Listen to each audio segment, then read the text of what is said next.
Pues muy buenas noches tengan todos ustedes. ¿Cómo están? Pues al menos se ven muy bien desde aquí.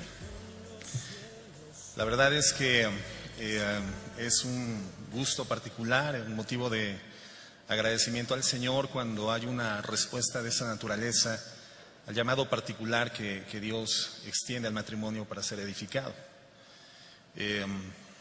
Un matrimonio sólido garantiza la existencia de una familia sólida y una familia sólida constituye una iglesia sólida. Matrimonios bíblicos constituyen familias bíblicas constituyen iglesias bíblicas. Y una evidencia de la condición bíblica regenerada de una familia, por tanto de una iglesia, es que sus matrimonios se encuentran firmemente comprometidos con la edificación escritural. Así que gracias a Dios por la respuesta de todos ustedes, gracias a Dios por su puntual presencia en este evento. Yo quiero darle un agradecimiento muy especial al pastor Daniel Rubalcaba, a su esposa Paola. De verdad, estábamos muy tranquilos, mi esposa y yo, cuando recibimos la invitación y nos pusimos entonces ya muy nerviosos hasta este momento. ¿Verdad? Ya tenemos algunas semanas nerviosos por esto, porque realmente entendemos, en primer lugar, el privilegio que representa, pero también el extraordinario compromiso que Dios confiere a una actividad de este tipo cuando somos invitados a un lugar grande. Y no me refiero al tamaño numérico de una congregación, me refiero a un lugar donde Dios hace cosas grandes, donde Dios hace cambios grandes, restauraciones grandes, milagros grandes. Entonces, entendemos que el Señor nos da un compromiso al cual tenemos que responder con seriedad. Así que, Daniel, Paola, muchísimas gracias. De verdad, todo lo que dijiste de nosotros igualmente va de vuelta. No solamente les estimamos, les admiramos. Igualmente conocemos lo que Dios ha hecho a lo largo del tiempo a través de sus vidas y les admiramos. Y particularmente para mí estar en este lugar que tantas veces he visto por vía de las redes sociales, por vía de la internet, pues me sorprende, no me la creo. Voy a pellizcarme a ver si estoy despierto. Bueno, vamos a comenzar, hermanos. ¿Listos? Nos quitamos los cascos, nos quitamos los parapetos y dejemos que la palabra penetre donde el Señor quiere que penetre y que siga transformando el corazón, renovando la mente. Este primer tema de esta serie que forma parte del contexto del seminario, Matrimonios edificados sobre la roca, tiene por título El buen hábito del romanticismo en el matrimonio. Daniel me comentó, es una cena romántica, así que vete guardando tu mensaje de la bestia que sale del abismo, ¿verdad? Entonces, Dios puso en mi corazón un tema que tiene que ver directamente con el romanticismo. ¿Cuántos románticos hay aquí? Levanten ahí su mano en su lugar. Con razón veo a las hermanas un poco tristes, ¿verdad? No, tendríamos que ser un poquito más. Pero bueno, vamos a ir viendo a la luz de la palabra de Dios lo que el Señor tiene para nosotros con el tema. Primeramente quiero definir lo que es romanticismo. El romanticismo es un sentimiento profundo, muy expresivo y generalmente placentero, que genera una fuerte atracción emocional hacia otra persona. Es un sentimiento que encuentra en la generosidad, en la bondad, en el servicio sacrificado, medios eficaces para su plena expresión. Y como consecuencia, hermanos, se deriva una relación un tanto cuanto idílica con la persona amada. De hecho, nace de considerar a una persona como alguien ideal. ¿Recuerdan cuando conocieron a esa mujer con la cual hoy comparten la vida?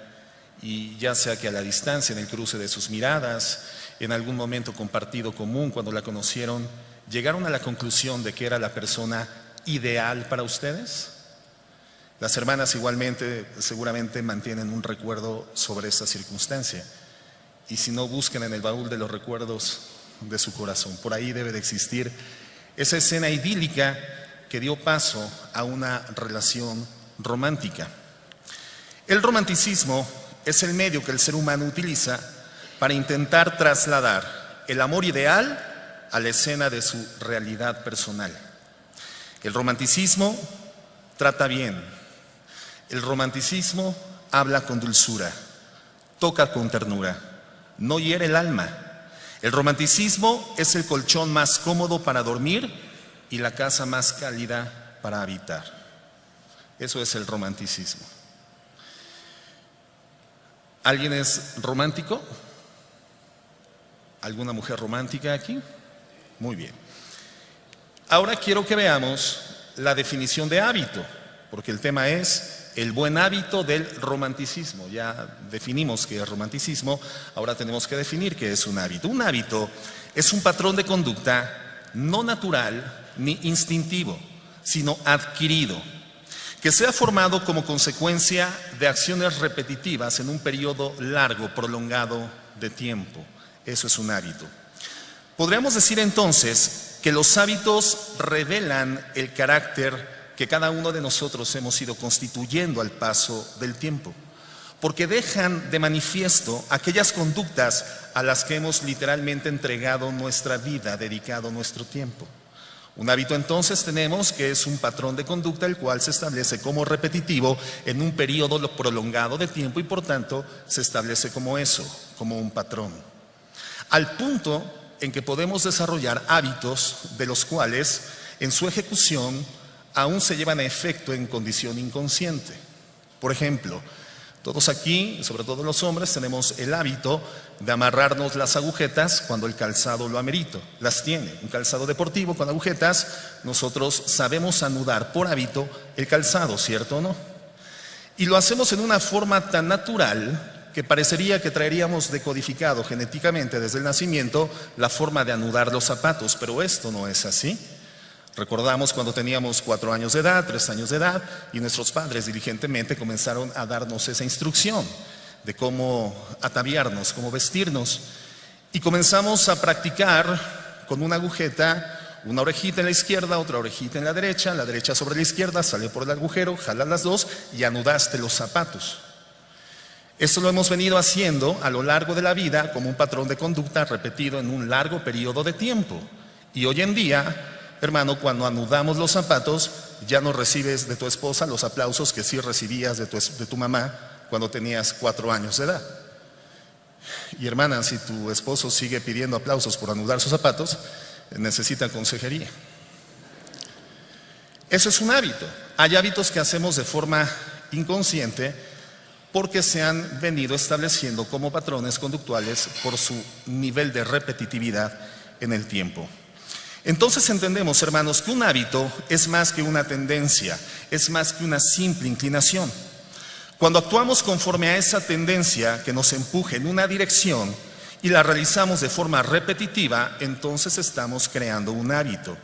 Hasta que esa inclinación se lleva a la práctica de forma repetitiva, constituimos un hábito.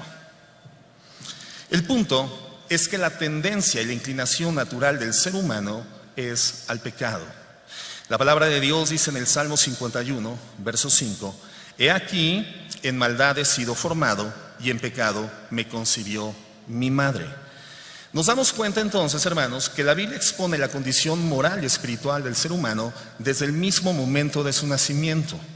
Nos encontramos en una urgente necesidad de ser salvados, de ser redimidos, no por el pecado que hemos cometido a partir del momento en el cual se activa nuestra conciencia humana, sino por la condición en la que nacimos.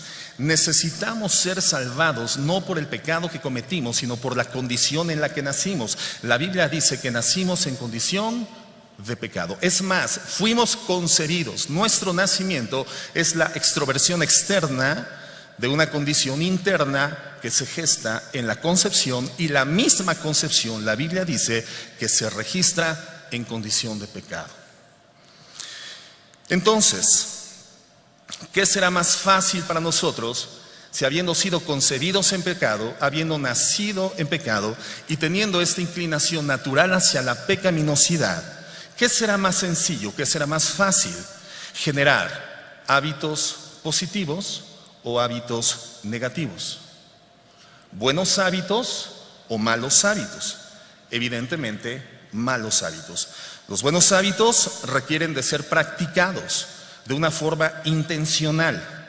Los buenos hábitos no los adquirimos de forma instantánea ni los reproducimos en forma automática a través de la imitación del medio ambiente. Esto sí sucede más fácilmente con los malos hábitos, pero los buenos hábitos tienen que ser practicados y ejercidos en forma intencional, durante largo tiempo, periodos prolongados, como nuestros hijos. Dani dijo que no íbamos a hablar de los hijos, pero nada más es un ejemplo, se los prometo, no vuelvo a mencionar la palabra hijos. Nuestros hijos les enseñamos a lavarse los dientes. ¿Y cuánto tiempo dedicamos para que esto finalmente se constituya en ellos en un patrón que reproduzcan de forma voluntaria y autónoma? Desearíamos que fuera inmediato. Hijo, mira, el cepillo se toma de esta forma, se coloca la pasta dental, abres la boca, retiras los labios, los dientes frontales incisivos se cepillan de arriba para abajo, los molares en círculos, y esto lo tienes que hacer a partir de este momento, tú solo, todos los días de tu vida, hasta el fin de tus días.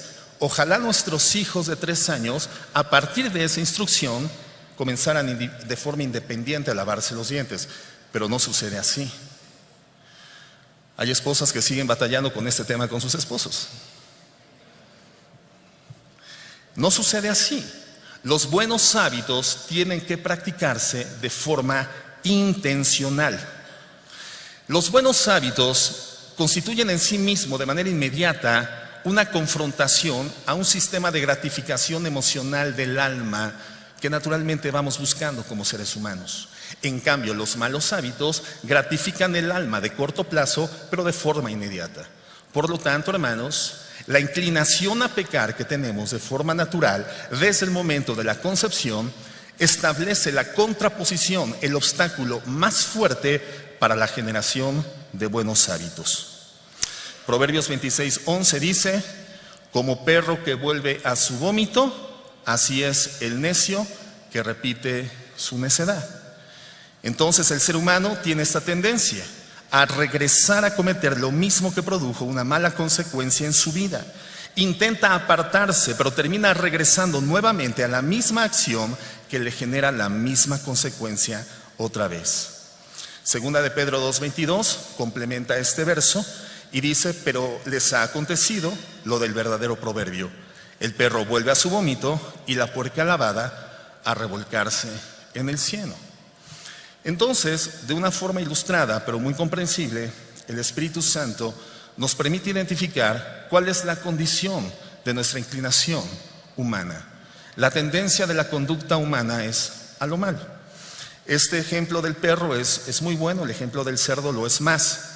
Si nosotros tuviéramos en este momento aquí un cerdo y a la distancia tuviéramos un jacuzzi, ¿alguien se ha bañado en jacuzzi, hermano, en alguna ocasión? Es una experiencia religiosa, ¿verdad? No, muy gratificante. Entonces, si tuviéramos aquí, hermanos, un cerdo y a la distancia tuviéramos un jacuzzi del lado izquierdo y un lodazal del lado derecho y soltáramos al cerdo, ¿hacia dónde correría? Hacia el jacuzzi, no, hacia el lodazal. Y sin embargo nosotros le diríamos: no, porque por ahí no, es a la izquierda, allí está el jacuzzi. La experiencia es extraordinaria y podríamos nosotros enfatizar en los beneficios que representa un baño de burbujas con especias aromáticas, con jabones que generan beneficios para la piel, y aún así el cerdo terminaría siempre corriendo hacia el lodazal. La pregunta es: ¿por qué? Pues porque es puerco, porque es cerdo, y porque eso hacen los cerdos. ¿Qué hacen los perros cuando vomitan? Vomitan, huelen el vómito, le dan 2-3 vueltas y parecería que se van, pero siempre terminan regresando a comerse su vómito, ¿cierto o no? ¿Por qué hacen esto los perros? Porque son perros, porque su naturaleza es así. Entonces vemos que el Señor nos está dando aquí una información muy importante. La conducta se encuentra en una vinculación muy directa de la condición natural que posee una entidad viva o una entidad humana. No podemos nosotros esperar conductas regeneradas de naturalezas internas que no han sido regeneradas por la redención. que no han sido regeneradas por la intervención sobrenatural del Espíritu Santo por vía de la materia prima del Evangelio de la Gracia. La naturaleza está muy directamente vinculada, o más bien, los actos, la conducta están muy vinculados a la naturaleza interna de los seres humanos. Entonces, cuando hablamos de hábitos pecaminosos, de malos hábitos, hermanos, fundamentalmente estamos hablando de un tema de naturaleza. Hay un pasaje de la Biblia donde el Señor Jesucristo expone en el libro de Lucas 18 la parábola de un cobrador de impuestos que se aproxima al templo para orar. Y igualmente, un fariseo que lo hace, se aproxima para orar, pero con actitudes del corazón totalmente diferentes. El tema es que cuando el cobrador de impuestos, este publicano, que era enteramente rechazado por el núcleo social judío porque era un servidor público que prestaba su labor al imperio que hegemónicamente se encontraba ejerciendo un gobierno tiránico en contra de la nación judía, que cobraba altísimos e impagables impuestos, se dedicaba precisamente, siendo judío, a prestar sus servicios de cobrador de impuestos en contra de la nación de Israel, a favor del imperio romano. Este hombre, aproximándose en una condición de reconocimiento de su pecado, ni siquiera entra al templo y golpeando su pecho dice: sé propicio a mí, Señor, porque soy pecador. Cuando vamos al original griego de este pasaje bíblico, se leería de la siguiente forma: sé propicio a mí porque soy el pecador. Este hombre estaba reconociendo que él no era pecador porque pecara, sino que pecaba porque su condición interna, su condición natural, su condición no redimida, era la condición de un pecador. Y cuando le dice, sé propicio a mí, la palabra propicio significa: necesito que intermedie alguien que pueda aplacar tu ira en contra de mí, justa ira por causa de mi pecado. El Señor Jesucristo termina la instrucción diciendo: al final, quien desciende a su casa justificado es aquel que se dio cuenta de su naturaleza pecaminosa. Es importantísimo identificar, hermanos, que cuando el globo común, la masa general de las conductas habituales que hemos desarrollado en la vida cotidiana, pero particularmente en el ámbito matrimonial, que es un escaparate, es un exhibidor claro de la condición real humana de aquellos que integran un núcleo conyugal, es importante identificar si el tema, más que de conducta, es un tema de naturaleza. Si la naturaleza ha sido redimida, si la naturaleza ha sido sujeta de un proceso de conversión por vía de la fe, por vía de la gracia, o si este proceso aún no se gesta. Entonces, hermanos, esos son patrones de conducta que terminan cometiéndose aún de forma inconsciente. Esa es la condición del hombre. Entonces llegamos a una verdad: hasta que no existe un cambio de naturaleza interna, podrá existir un cambio de conducta que pueda sostenerse en el tiempo, formando hábitos diferentes. Podemos constituir hábitos buenos y hábitos malos.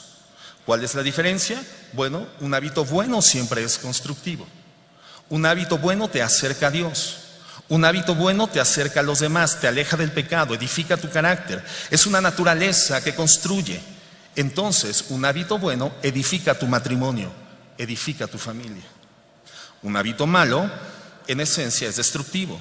Su naturaleza es destruir, destruye el carácter, destruye tu relación con Dios, tu reputación, destruye tu relación con los demás, te aísla de tu cónyuge, destruye tu matrimonio, destruye tu familia, destruye tu salud. Mientras uno construye, el otro destruye. Muy bien. Si un hábito, entonces, hermanos, se constituye de una conducta repetida en forma constante en un lapso amplio de tiempo, y el romanticismo es un sentimiento que es generoso, bondadoso, que trata bien, que habla con dulzura, que toca con ternura, que no hiere el alma, que es el colchón más cómodo para dormir, que es la casa más cálida para habitar. La pregunta es: ¿no desearías tú que la conducta de tu cónyuge, repetida en forma constante en un lapso amplio de tiempo, fuera una conducta romántica? Escuché voces femeninas nada más. ¿No desearías que la conducta de tu cónyuge fuese habitualmente considerada, amable, tierna, sacrificada y servicial? 2 hombres. Pregunta: ¿esto edificaría o esto destruiría? ¿Esto te animaría a construir un mejor carácter? ¿Esto te estimularía a buscar más a Dios? ¿Esto construiría de mejor forma tu matrimonio, tu paternidad, tu familia? Por supuesto que sí. Entonces, ¿será bueno hacer del amor romántico un hábito en el matrimonio? ¿Tenemos ese hábito? Muy bien. Entonces entendemos algo importante, hermanos. Somos responsables del tipo de hábitos que desarrollamos, porque los hábitos no son genéticos. Los hábitos no son inclinaciones naturales, son acciones adquiridas. Los podemos construir o los podemos destruir. Entonces, una condición para el crecimiento espiritual es apropiarnos primeramente, hermanos, de nuestra responsabilidad en el ejercicio de nuestra conducta. O dicho de otra forma, reconocer que nuestra mala conducta es nuestra responsabilidad y por tanto somos culpables de la comisión de malas conductas y de malos hábitos. Si los hábitos, hermanos, son aprendidos, significa que pueden ser también desaprendidos. Los hábitos no son cosas codificadas en los genes, son conductas que aprendemos. Por lo tanto, si un hábito es algo que se adquiere, también podemos deshacernos de ellos, aunque representara, obviamente, un esfuerzo muy importante. Hábitos románticos en el matrimonio. Por lo tanto, no tener una conducta continua, prolongada en el tiempo de romanticismo en el matrimonio es un mal hábito. Y tenemos que deshacernos de ese mal hábito. Un mal hábito destruye, un buen hábito construye. Quiero que veamos una lista contrastada de hábitos buenos y hábitos malos. Será un buen hábito, será un hábito romántico que al paso del tiempo, al paso de los años, cuando vas a subir al automóvil familiar, tu marido todavía ejerza la cortesía de abrirte la puerta, hermana. Será un buen hábito romántico que a lo largo de los años, cuando vas a tomar lugar en una mesa, en un restaurante, tu marido te retire la silla, pero es mejor que te la vuelva a poner, ¿verdad? Será un buen hábito romántico que sin la necesidad de celebrar un acontecimiento particularmente especial o significativo para ustedes en su historia, tu marido llegue con una caja de chocolates, un ramo de rosas. Será un buen hábito romántico que al paso de los años tu marido todavía te deje una carta de amor, una nota romántica en la almohada. Será un buen hábito, con el uso que tenemos hoy al alcance de la mayoría de nosotros de las redes sociales, los dispositivos electrónicos, que durante el día tu marido te envíe algún mensaje expresando su anhelo de volver a estar contigo en la tarde o en la noche. ¿Tenemos estos buenos hábitos románticos? Si la respuesta es no, entonces nuestros hábitos matrimoniales son malos. No están construyendo, no están edificando, no están sirviendo como una dinámica, una herramienta de progresión en la transformación y en el crecimiento. Un hábito contrastado, un hábito malo contrastado con un buen hábito. La falta de comunicación contra la comunicación dentro del matrimonio. La falta de comunicación edifica o destruye. Entonces, ¿es un buen o un mal hábito? Un mal hábito. La comunicación edifica. La comunicación unifica, la comunicación vincula. Entonces, la comunicación, ¿qué tipo de hábito es? Es un buen hábito. Pastor, nos está predicando como niños de kinder, como Plaza Sésamo. No, de ninguna manera, hermano. Mira, eventualmente nosotros nos encontramos en el ejercicio de hábitos que inician siendo buenos por su naturaleza, pero que trascienden hacia una condición negativa, y por tanto es necesario hacer estas distinciones. Mira un ejemplo práctico. ¿Comer 3 veces al día es un buen hábito? Es extraordinario hábito. Pero cenarte una birria de borrego a las 10 de la noche, 20 minutos antes de dormir, ¿formará parte de una conducta propia de un buen hábito? Comer es un buen hábito, pero hacerlo en esa forma es un pésimo hábito. Entonces podemos, por vía de la naturaleza de un hábito positivo, trascender en la conducta la degeneración de un hábito negativo. Por eso es importante comenzar a calibrar. ¿Es un buen hábito hacer ejercicio todos los días? Correr unos 5 o 10 kilómetros antes de empezar tu jornada de actividades para tener vitalidad. ¿Es un buen hábito? Sí. ¿Es un buen hábito que esto lo puedas hacer cotidianamente? Sí. ¿Es un buen hábito que lo hagas sábados y domingos? Sí. ¿Es un buen hábito que no vengas a la iglesia por irte a correr? No.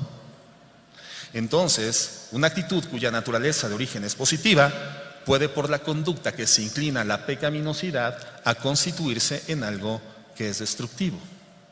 ¿Es un buen hábito poder departir una tarde de domingo con los hijos frente al televisor, tu esposa, una buena película? Por supuesto que es bueno. ¿Es un buen hábito dejar de ir a trabajar para atender ese tipo de actividades? No. ¿Es un buen hábito trabajar? Sí. ¿Es un buen hábito dejar de atender a tu esposa y a tus hijos por trabajar? No.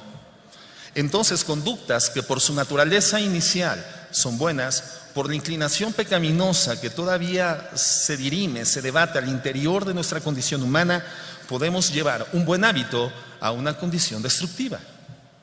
Entonces, llevando esto al tema matrimonial, la falta de comunicación, hermanos, es un mal hábito. La comunicación es un buen hábito en el matrimonio. El inventor de la comunicación, hermanos, es Dios. El primer ser que se comunica en el universo es Dios y lo hace consigo mismo. La primera información que nos presenta la Biblia en el libro del Génesis, después de presentarnos a Dios como el creador, es que Dios utiliza la comunicación para su obra creadora. En Génesis capítulo 1, verso 3, dice: y dijo Dios, sea la luz, y fue la luz. Y vio Dios que la luz era buena, y separó Dios la luz de las tinieblas, y llamó Dios. Dios dijo, y después en el verso 5 dice: y llamó Dios a la luz día, y a las tinieblas llamó noche, y fue la tarde y la mañana un día.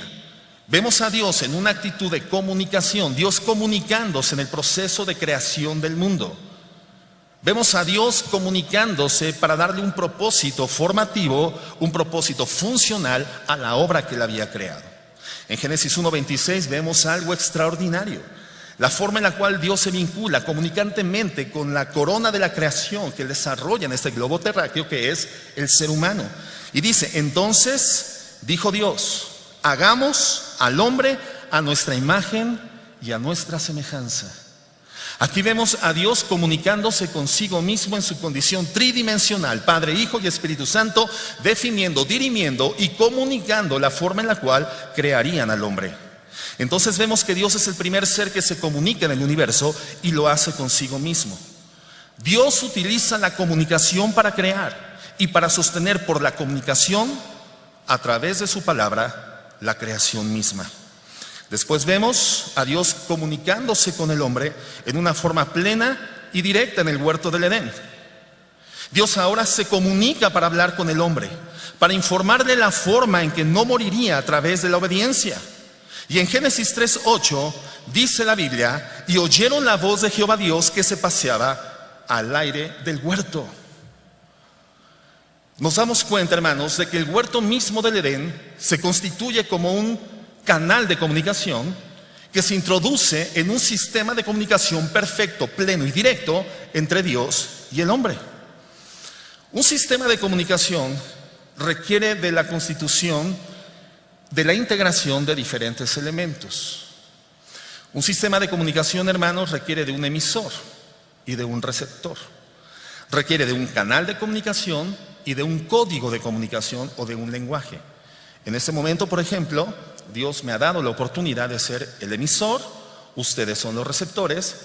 El canal de comunicación es el medio ambiente del auditorio y el código es el lenguaje en idioma castellano que todos conocemos. Si alguno de estos elementos en el sistema de comunicación deja de existir, la comunicación se interrumpiría. ¿Por qué no tenemos niños en este momento en el auditorio? Porque los niños son una bendición, pero en el lugar correcto. Si en ese momento hubiera niños de brazos llorando, niños corriendo de mesa en mesa, el canal de comunicación estaría interrumpido y la comunicación no sería eficaz. Si alguno de los elementos de la comunicación no está presente, la comunicación deja de existir. Cuando el hombre y la mujer pecan, son expulsados del huerto. Lo que sucede es que son retirados del canal de comunicación y la comunicación con Dios deja de existir. A partir de ese momento, cuando el ser humano deja de comunicarse con su Creador, con el autor de la comunicación, el hombre comienza inevitablemente a morir. Una relación que no se comunica, inevitablemente comienza a morir. Una empresa que no se comunica entre sus departamentos, inevitablemente comienza a morir. Imagínate el departamento de producción operando de forma autosuficiente del departamento de ventas, produciendo algo menor al nivel de ventas estimado o generado durante un periodo productivo. Esa empresa está destinada a morir. Una relación de amistad que deja de comunicarse, inevitablemente comienza a morir. Un matrimonio que deja de comunicarse, inevitablemente comienza a morir. Y entonces, hermanos, tenemos que buscar una solución. Tenemos que romper con un mal hábito, la falta de comunicación en el matrimonio. Tenemos que romper con ese mal hábito y evidentemente, hermanos, va a ser difícil. Involucrará una intencionalidad firme, determinante y sostenida en el tiempo, a fin de poder convertir una actitud habitual negativa y destructiva en una condición habitual, productiva y constructiva. Comunicación. ¿Cómo se encuentra tu nivel de comunicación en tu matrimonio? ¿Cómo se encuentra tu vinculación comunicante con tu cónyuge? ¿Cómo se encuentra el intercambio de información cada ocasión que tienen la oportunidad de volverse a reunir o antes de separarse por causa de las actividades cotidianas? ¿Cuánto te comunicas con tu cónyuge? ¿Cuánto le hablas? ¿Cuánto te escucha? La solución entonces, hermanos, es la constitución de un buen hábito. Pero si entendemos que los hábitos negativos muchas veces son la consecuencia de una naturaleza interna no regenerada y por tanto las conductas no son regeneradas, conductas regeneradas son el resultado de naturalezas internas espirituales regeneradas por la obra de transformación del Espíritu Santo por vía de la salvación en la gracia redentora de Jesucristo. Entonces lo primero que tenemos que definir, si mi falta de comunicación, el mal hábito de carencia de comunicación dentro de mi matrimonio no está originado en una carencia de redención. Para lo cual la solución evidentemente a este grave problema tendría que ser primeramente el restablecimiento de tu comunicación personal con Dios. Y esto solamente es posible por medio de Jesús. Juan 14, 6, Jesús le dijo: yo soy el camino, yo soy la verdad y yo soy la vida. Y nadie viene al Padre si no es por mí. Si me conocieseis, también a mi Padre conoceríais, y desde ahora le conocéis y la habéis visto. Y Felipe le dice al Señor: Señor, muéstranos al Padre y con eso nos basta. Y el Señor responde: Felipe, tanto tiempo he estado con ustedes y aún no me has visto. El que ha visto al Padre, el que me ha visto a mí, ha visto al Padre. En Mateo 11, 27, el Señor dice: todas las cosas me fueron entregadas por mi Padre, y nadie conoce al Hijo sino el Padre, Ni al Padre conoce a alguno sino el Hijo, y aquel a quien el Hijo lo quiera revelar. El camino a la revinculación con el Padre es Jesús. El camino a restablecer un vínculo comunicante con el Padre es Jesús, quien nos da la revelación de la naturaleza del Dios creador de la comunicación. El que un matrimonio funcione, hermanos, o fracase, depende de la relación que un esposo y una esposa tienen directamente con Dios. Del nivel de comunicación que también en forma colectiva, como entidad matrimonial, desarrollan con Dios. Y en ese sentido podemos comparar el matrimonio, dicen algunos teólogos, con un triángulo. Mientras más nos acercamos por los vértices de ese triángulo a la punta del triángulo, más se acorta la distancia que existe entre los laterales del triángulo. El acercarnos a Dios, hermanos, nos acerca a nuestro cónyuge. El restablecer una vinculación comunicante con Dios genera una vinculación comunicante eficaz, constructiva y productiva con nuestro cónyuge, y por tanto construye el matrimonio. Formas prácticas, hermanos, de ir constituyendo este buen hábito de comunicarnos en el matrimonio: platicando y escuchando. Ahora, las mujeres no tienen mucho problema con el primer punto, platicando, se les da. Desde niñas. Tú ves a las niñas de 2, 3 años de edad jugando a relacionarse, jugando a comunicarse. ¿A qué juegan las niñas? A la tacita de té, al papá y a la mamá, Barbie con su Kent. Juegan a hacer la comida, a ser la enfermera, a comunicarse, a dialogar. Utilizan el lenguaje desde un momento muy temprano de su vida. ¿Pero a qué juegan los niños a los 4 o 5 años de edad? ¿Cuál es el nivel comunicante, verbal, en los niños de 4 o 5 años de edad? Prácticamente ninguno. Sonidos guturales, verbalizaciones muy abstractas, un cochecito, un avioncito, puros sonidos.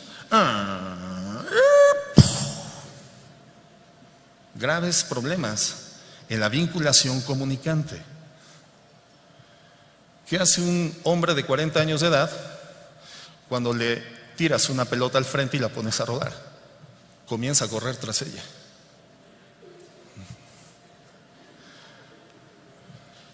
Muy complejo. Forma parte de las diferencias que por diseño el Señor constituye entre hombres y mujeres. Hay estudios muy serios, científicos, hermanos, de psicología, validados por instituciones importantes, que definen que efectivamente la mujer pronuncia cotidianamente 13,000 palabras más que el hombre, pronunciando en el promedio cotidianamente aproximadamente 20,000 palabras. Mientras que el hombre a duras penas llegamos a 7,000. Y yo ya estoy en las extras en este momento. Porque llegamos a casa de Dani, nos fueron diligentemente a recoger, comenzamos a platicar desde la mañana. Y ahorita que veníamos yo ya venía administrando mis palabras. Digo, se me van a acabar antes de la enseñanza. De tal forma que cuando el hombre llega de trabajar a su casa, llega sin palabras. Se acabó sus 7,000 a lo largo de todo el día. Y la mujer no se ha agotado ni la mitad de sus 20,000. Y cuando se reúne con el marido, entonces el marido tiene que saber escuchar 10,000 palabras más. La mujer habla y habla y habla y habla y habla y habla y habla. Y el marido escucha, escucha, escucha o hace como que escuche. Entonces, si finalmente esta es la condición propia de la naturaleza orgánica de un hombre y de una mujer, y a la mujer se le da a hablar, tiene que aprender a hablar de forma correcta en su comunicación. Si el hombre es más propenso a escuchar por esta condición limitada contra la versatilidad de la mujer, entonces tenemos que aprender a escuchar con atención. No solamente oír, sino aprender a escuchar. Hay una diferencia entre oír y escuchar. Oímos en términos globales y generales todo lo que se define auditivamente en nuestro medio ambiente, pero escuchamos solamente aquellos sonidos a los cuales les prestamos atención. Aquí tenemos una calle cercana al auditorio y si ahorita pasa un coche, seguramente escucharemos algo del motor de ese carro, lo oiremos, pero no captura nuestra atención. Sin embargo, en la enseñanza Dios nos ha dado la capacidad de enfocar nuestra atención. Escuchar significa oír con atención. Y tenemos que desarrollarnos en la capacidad comunicante. Tenemos que comunicarnos con palabras que nos afirmen moral, intelectual, anímica y espiritualmente. La mujer es afirmada con palabras amorosas de parte del cónyuge, del marido. El hombre es afirmado con palabras respetuosas de parte de su mujer. Un consejero matrimonial atiende a una esposa que se encontraba desesperada porque había sido muy elocuente en informarle a su marido que tenía la necesidad de que un cuarto de Trevejos, un cuarto de servicio que no estaba funcionando porque era una bodega, todos los tiliches que no servían para nada fueran retirados y fuese habilitado como un cuarto de huéspedes. El tema es que esta mujer había insistido con su esposo a lo largo de más de un año y el esposo no había atendido la petición de su mujer. Entonces el consejero, un hombre sabio en el fundamento de la Biblia, le dice: mire, hermana, yo le sugiero que ya no le vuelva a mencionar el tema de la restauración de ese cuarto. ¿Está segura que su marido sabe que quiere que le rehabilite ese cuarto como un cuarto de huéspedes? Pastor, por supuesto, se lo he dicho durante más de un año. Entonces no se lo vuelva a mencionar. Pero la siguiente ocasión que él efectúe un acto de servicio en su casa, ya sea sacar la basura, ya sea lavar los trastes, ya sea pagar la cuenta de luz, su tarea va a consistir en afirmar con agradecimiento y respeto lo que él hace. Usted se va a acercar a él y le va a decir: mi amor, cuánto te agradezco que laves los trastes, porque hay hombres que no hacen eso por sus mujeres. Cuánto te agradezco que saques la basura, porque realmente es algo que me bendice, es algo que genera un aliciente para mí, para ser mejor, para buscar a Dios. Gracias por ser responsable con el pago de las cuentas, porque hay hombres que no hacen esto y para mí esto es extraordinariamente valioso. La mujer, viendo fijamente al consejero, le dice: ¿y nada más? Dice: nada más. La mujer fue obediente y al paso de 2 semanas regresa con el consejero y le pregunta: ¿cómo le fue? Y le dice: ya tengo pintado el cuarto, ya casi está listo mi cuarto de huéspedes. Lo que ese hombre necesitaba era saber que lo que él hacía era valioso para su mujer. Estas palabras lo afirmaron. Esto forma parte de la vinculación comunicante que tenemos que construir y edificar en el matrimonio. Si tú haces de tu comunión con Dios, de tu vida de oración, un hábito, entonces estarás creando el hábito de comunicarte eficazmente con tu esposa, con tu esposo. Segundo, la falta de perdón contra el perdón total. La falta de perdón, traducido de otra forma como rencor, ¿será un buen hábito o un mal hábito? ¿Mal hábito? ¿Construye o destruye? Destruye. ¿El perdón es un buen hábito o es un mal hábito? Es un buen hábito. ¿Tenemos ese buen hábito en la vida cotidiana, en la comunión constante en nuestro matrimonio? ¿Perdonamos de forma total? ¿De forma incondicional? Las diferencias, hermanos, naturales, orgánicas, fisiológicas, mentales, anímicas, físicas, que existen entre hombres y mujeres, garantizan algo, hermanos. Garantizan que habrán fricciones inevitables en el proceso de integrarnos, en el proceso de edificar el matrimonio. La vida matrimonial, en términos técnicos, es una especie de machimbrado, es una especie de unificación de lo cóncavo con lo convexo, es una suerte de unificación entre un tornillo y una tuerca, los cuales en sí mismos no tienen ninguna similitud. Pero ¿qué sería una tuerca sin un tornillo? Si no hubieran tornillos en las lapalerías, las tuercas serían los elementos técnicos más deprimidos en esa lapalería. ¿Qué razón de ser tiene una tuerca sin un tornillo? ¿Qué similitud tienen entre sí? Absolutamente ninguna. Pero en esas diferencias se constituyen los vértices de la unidad.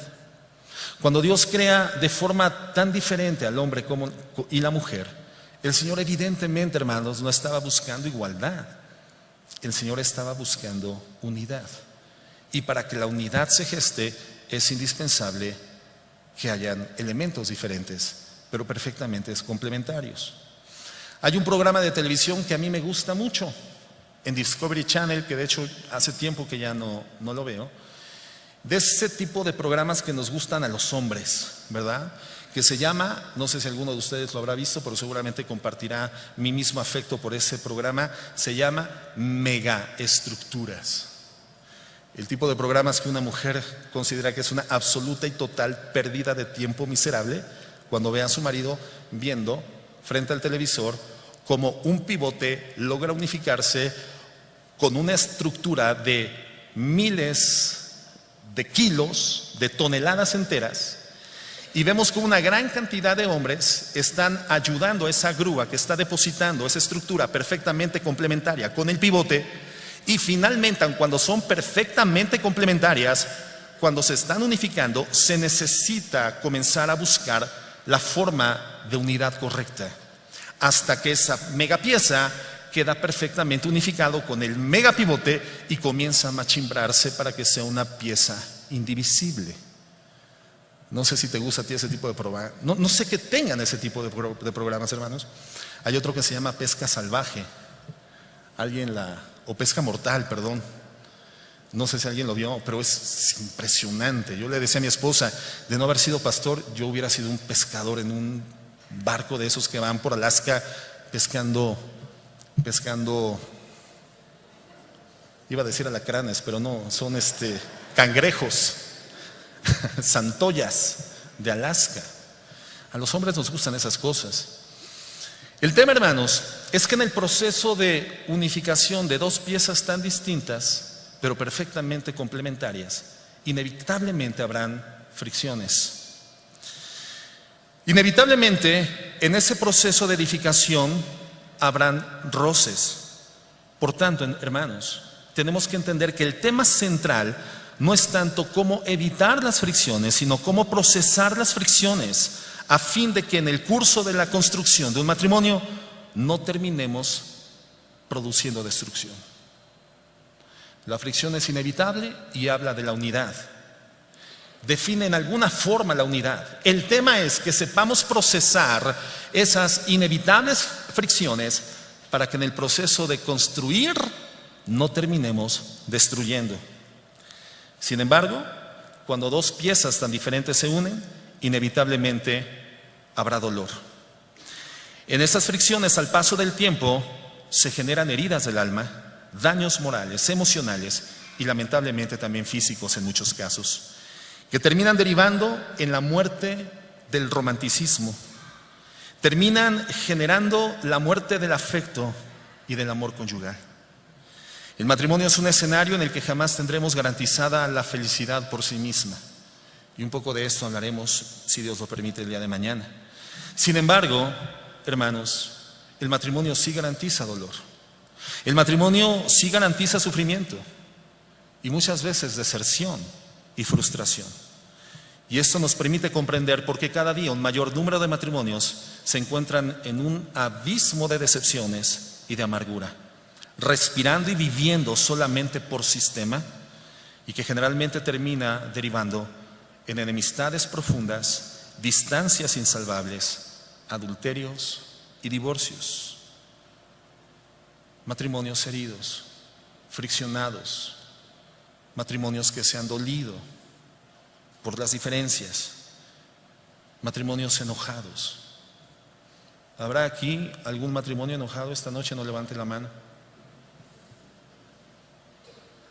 Al principio yo destacaba que todos se ven muy bien. Este lugar huele extraordinariamente bien. Yo entré a Liverpool, a la zona de perfumes, huele extraordinariamente bien, y al rato que sirvan la comida va a oler mejor.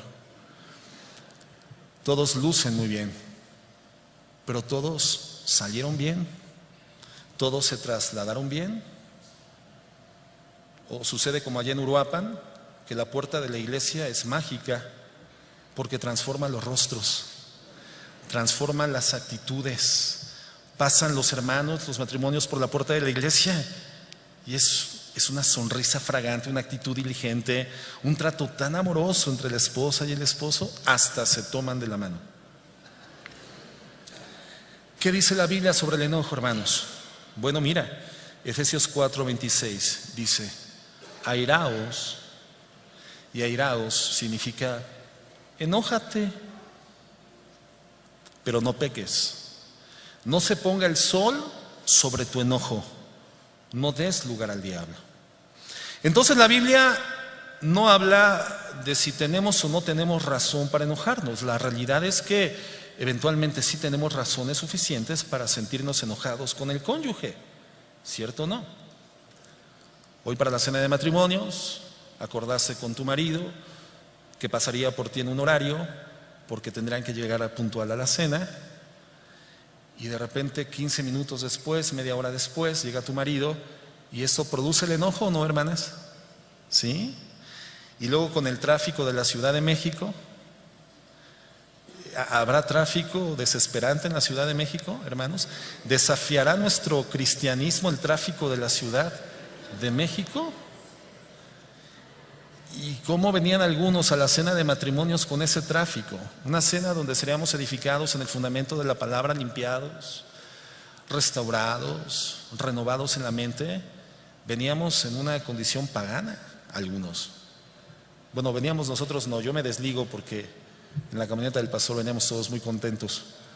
Pero nos sucede esto, venimos a la iglesia a ser edificados, pero en condición pagana, en condición caída, molestos. Hay motivos, hermanos, que eventualmente hacen validable el enojo. El tema no es en sí el enojo. El problema se gesta cuando pones en operatividad el enojo. El problema se da cuando le das voz a tu enojo por vía de palabras hirientes, por vía de palabras maledicentes, ofensas, groserías, palabras incisivas, cortantes, agudas. O cuando le das acciones a tu enojo por vía de la violencia física. También la Biblia nos dice que el enojo prolongado en el tiempo es un pecado. ¿Por qué? Porque el enojo prolongado en el tiempo origina amargura. Entonces, hermanos, el enojo no resuelto es una semilla que fructifica en amargura. Hay un fruto maligno, destructivo, que se llama amargura. Y su semilla es un enojo que no se resuelve en su tiempo y por tanto se prolonga en el tiempo. Una persona amargada es alguien que ha renunciado al futuro porque ha decidido establecer su vida en escenas de su pasado. La amargura literalmente es la renuncia total a la seria aspiración hacia un futuro productivo porque establece, enclava, amarra, encadena tu vida a condiciones de tu pasado. Y esto pasa con muchos matrimonios. Matrimonios que después de criar a los hijos, después de que los hijos comienzan a migrar de la casa, se dan cuenta de que están muertos. Porque los hijos a lo largo del tiempo fueron un excelente camuflaje o maquillaje de la amargura. Matrimonios que los mató la amargura porque nunca resolvieron sus enojos, permitieron que se prolongaran en el tiempo, verbalizaron los enojos, pusieron acciones al enojo. Algo así como tumores malignos que aparecen y torpemente, en lugar de extirparlos, se les ignora, como si el tiempo por sí mismo pudiera sanar un tumor maligno. El tiempo, hermanos, por sí mismo no resuelve absolutamente nada. El tiempo por sí mismo solamente agrava las cosas que no se resuelven a tiempo. Muchos, sobre todo las mujeres, se esconden detrás de la sobreprotección a los hijos, no por amor, sino porque están disfrazando su amargura, una amargura en contra de su esposo, y entonces se refugian en los hijos. Mujeres que dejan de atender a los maridos, dejan de convivir con ellos, dejan la intimidad sexual porque están amargadas, escondidas en el disfraz de la maternidad. Han hecho de la maternidad su camuflaje, su disfraz, y cuando no está el marido, en lugar de continuar amando a sus hijos, lloran frente a ellos. ventilan su amargura frente a ellos, ventilan sus enojos conyugales, siendo sus hijos los testigos. Hablan mal del marido frente a los hijos, se desahogan con ellos y terminan contaminándolos porque están amargadas. Otros matrimonios no tienen tal vez ni siquiera 3 años, 5 años, tal vez ni siquiera hijos, pero el matrimonio ya está muerto por la amargura. En el caso de los hombres, el disfraz que oculta la amargura hacia la esposa generalmente es el trabajo. Y no es que amemos mucho el trabajo, sino que muchas veces es preferible estar en las labores que en casa con su esposa. O sea que el trabajo se constituye en un excelente pretexto. Otro camuflaje para el hombre son los amigos. Bajo el pretexto de necesito mi espacio porque soy hombre. Y no es que tener eventualmente algunas actividades lícitas, moralmente correctas con amigos sea malo, sino que primero el hombre es hombre en casa. Primero el hombre es hombre con su mujer, primero el hombre es hombre con sus hijos. Otro camuflaje o maquillaje de la amargura es el adulterio físico, el adulterio práctico, emocional. Hombres enamorados de otras mujeres, mentalmente vinculados con otras mujeres. Y en eso se encuentra ubicada la pornografía, las relaciones ocultas en las redes sociales, los maridos que durmiendo hasta tarde están fantaseando sexualmente con otras mujeres frente a sus dispositivos electrónicos, en el Facebook, que es lo mismo que el adulterio práctico. Matrimonios que están muriendo por malos hábitos, el mal hábito de no perdonar. Él o ella, a veces más ellas, imaginan muertos a sus cónyuges, pensando en una nueva relación idílica que les trate con romanticismo, con consideración, con ternura, con amabilidad. Este homicidio, hermano, es por causa de la amargura, la falta de perdón. Es un ordenamiento bíblico perdonarnos. Estoy llegando al final y bueno, este tema voy a complementarte por cuestión de tiempo el día de mañana, si Dios lo permite. Pero el perdón, y con esto termino, hermanos, como un extraordinario hábito en la vida matrimonial que edifica, que construye y es productivo, es una obligación. No es algo que demos por causa de una emotividad o una inclinación emocional hacia el perdón. Hermano, desear perdonar es una experiencia emocional que jamás vamos a experimentar. El deseo del perdón no es algo natural al ser humano. Por lo tanto, el perdón no está asociado a los sentimientos o a las emociones.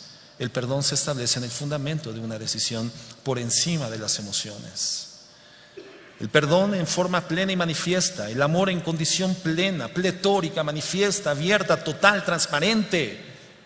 Lo encontramos en Getsemaní con el Señor Jesucristo, en ese lugar, donde en condición de soledad total, habiendo conjuntado a aquellos discípulos con quienes tenía una mayor proximidad, una mayor confianza, y habiendo pedido su apoyo moral y no habiéndolo encontrado, porque de ellos ni siquiera tuvo el apoyo espiritual de una sola hora de oración, el Señor en condición de total soledad dirime moral y espiritualmente la redención de la humanidad en el huerto de Getsemaní. Es en ese lugar donde, después de exponerle abiertamente al Padre su condición anímica, la cual es descrita ante sus discípulos como una tristeza que lo guiaba casi hasta la muerte, después de decirle al Padre: Padre, si es posible, pase delante de mí esta copa. Si hubiera otra alternativa espiritual, si hubiera otra mecánica, Señor, que desde la eternidad hubieses diseñado, definido para salvarme de esta hora, Señor, aplícala. Pero finalmente, por encima de sus sentimientos humanos, en condición humana y en fidelidad total al propósito del Padre, la oración la termina diciendo: no sea como yo, sino como tú quieres. Y en la cruz nos perdona y y nos ama. Por lo tanto, hermanos, el perdón no es un sentimiento, el perdón es una decisión. Y por eso la Biblia dice: puestos los ojos en Jesús, autor y consumador de la fe, el cual por el sumo gozo puesto delante de él, sufrió la cruz y menospreció el oprobio. Todos enfrentaremos nuestras personales cruces en el camino de la vida matrimonial. Todos enfrentaremos oprobios, hermanos, que nos indignarán, nos enojarán con cierto nivel de justificación. Pero el Señor dice: ante tus oprobios, quítales el precio, demerítalos, devalúalos. Considerad aquel que sufrió tal contradicción de pecadores contra sí mismo, es decir, a Cristo, para que tu ánimo no se canse hasta desmayar. Pero considera a Cristo, escudriña a Cristo, empápate de Cristo, come a Cristo, transpira a Cristo, a fin de que ese modelo excelso de perdón y amor lleve a tu ánimo a nunca experimentar el desmayo. Cada ocasión que tengas que perdonar, hazlo por definición, hazlo por decisión, hazlo por predeterminación. La esposa de Lot, Génesis 19, verso 26. Esta mujer es, junto con su esposo Lot, sacada sobrenaturalmente de esas ciudades que serían sujetas del juicio mortal de Dios por causa de un profundo nivel de pecaminosidad, de inmoralidad. Los ángeles sobrenaturalmente los toman y los trasladan al lugar de su salvación. Y cuando el juicio de Dios comienza y los ayes de dolor comienzan a emerger de esa sociedad, que estaban literalmente siendo muertos por el fuego y por el azufre, la mujer voltea. ¿Y qué le sucede a la esposa de Lot? Se convierte en una estatua de sal, se petrifica. Nadie puede caminar al futuro en su matrimonio teniendo la vista clavada en el pasado. El Señor Jesús dijo: nadie que poniendo la mano en el arado y que voltea es digno de seguirme.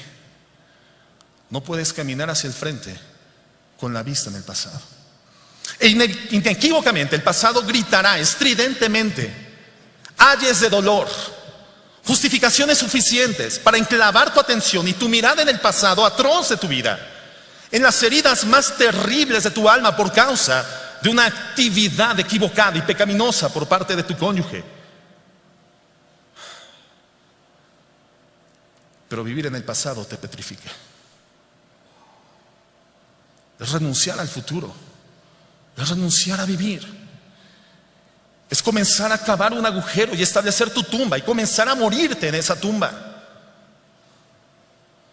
Allí en la ciudad de Uruapan, de donde venimos mi esposa y yo, en la avenida principal hay un monumento histórico a un prócer de la patria, originario del estado de Michoacán. Ya se imaginarán quién es: el generalísimo Lázaro Cárdenas. Cuando por primera vez llegamos a la ciudad y vimos esa estatua petrificada, inamovible, nos habló una gran cantidad de datos de la historia, pero no nos habló nada del futuro.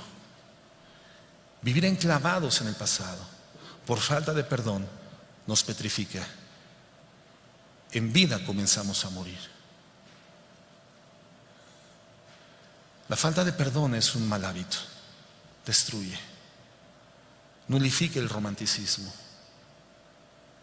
El matrimonio tendría que ser un escenario en donde el Señor nos presenta la facultad, la capacidad, la posibilidad gloriosa de edificar buenos hábitos por vía de la repetición continua, constante, persistentes, contundentes, sostenidas por largos periodos de tiempo, de forma intencional, acciones que constituyan patrones de conducta, hábitos que edifiquen el matrimonio. ¿Qué estamos haciendo? ¿Qué estás haciendo para edificar tu matrimonio? El matrimonio se construye, la felicidad se construye, no es automática. No es inherente a una condición matrimonial. La felicidad se tiene que construir a través de buenos hábitos. Esta noche el Señor te presenta la oportunidad de edificar romanticismo, amor noble, amor de pareja, amor de gracia, misericordia, perdón, comunicación, vida de oración, vida de meditación, vida de gratitud en tu matrimonio. Pero al final tú serás el responsable de tus conductas. Porque si los hábitos no son condiciones genéticas ni inclinaciones naturales, sino conductas adquiridas, entonces somos responsables de nuestras conductas en nuestro matrimonio delante de Dios. Al final los responsables somos nosotros. Un buen matrimonio será tu responsabilidad. Un mal matrimonio será tu responsabilidad. El Señor lo pone en tus manos, con la guía de su palabra, con la iluminación de su Espíritu Santo. Edifiquemos buenos hábitos, hermanos. Voltea a ver a tu esposo, a tu esposa. No, algunos ya se están dando besos. Yo no dije que se dieran besos. Y díganse juntos, díganse mutuamente, edifiquemos buenos hábitos, edifiquemos amor romántico, edifiquemos comunicación, edifiquemos perdón, edifiquemos gratitud. Vamos a orar. Señor, queremos bendecir tu nombre en esta noche. Muchas gracias por el cuidado que tienes de nuestras vidas.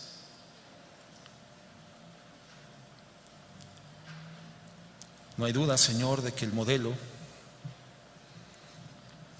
de una vida eficaz en condición redimida eres tú.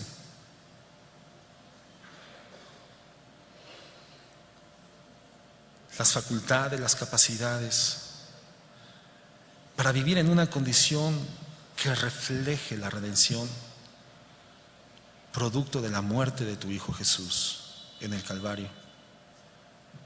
Los recursos vienen de ti, porque toda buena dádiva y todo don perfecto descienden de lo alto, del Dios de las luces.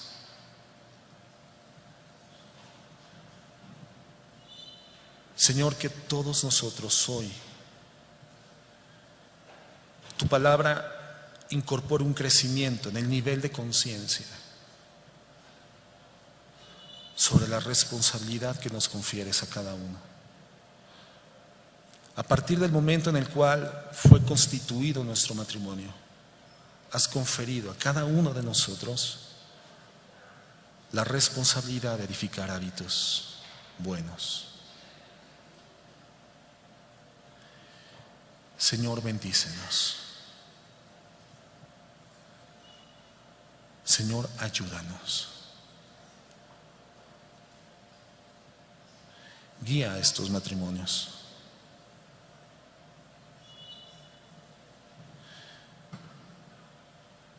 Matrimonios que puedan reflejar con nitidez tu gracia, tu amor, la amabilidad con la cual tú nos tratas, la misericordia con la que tocas nuestras vidas, la benevolencia de tus palabras.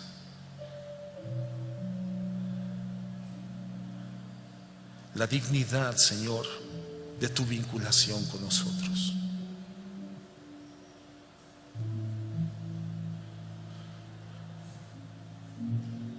Matrimonios que puedan desempolvar de la historia los momentos donde idílicamente se consideraban mutuamente como el mejor hombre y como la mejor mujer.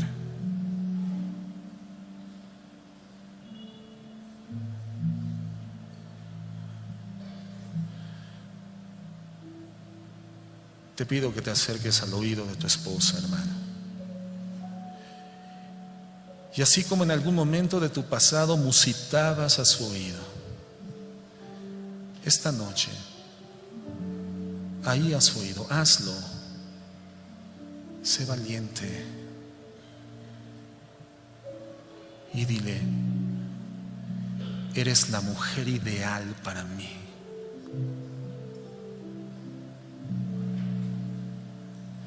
Eres la más grande inspiración. Eres mi más grande motivación humana. Una vez más te digo, por ti daría la vida. Quiero amarte. Quiero que mi amor te consuele, te acaricie, te bendiga. Quiero que mi amor te edifique, te construya, te aliente.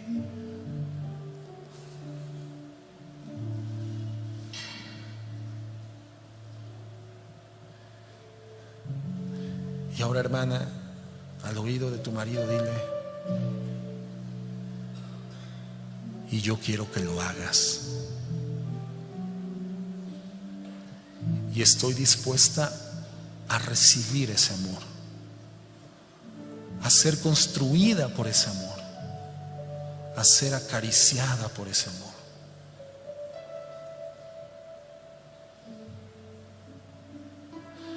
Señor, bendice estos matrimonios. En el nombre de Jesús, amén y amén.